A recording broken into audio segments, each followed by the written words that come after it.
The reason that cryptocurrencies are called cryptocurrencies is because they're secured by... Blockchain is just a secure type of ledger. So you know that big spreadsheet that everyone has that's recording transactions? Blockchain is just a way of organizing it, funnily enough, into blocks.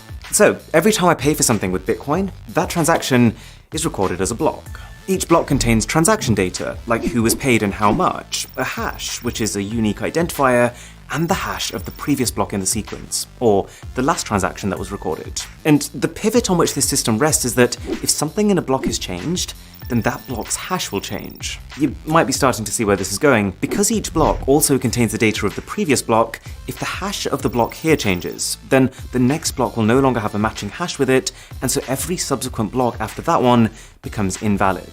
So if you combine this with what we talked about earlier, this whole idea of a million different users all having their own copy of the blockchain ledger, then if I wanted to fraudulently create a transaction that, say, paid me money, I'd have to not just tamper with a block and every single block after it, but I'd also have to do this on at least 500,000 computers around the world, so that the majority of computers in the system are also consistent with the one I've tampered with.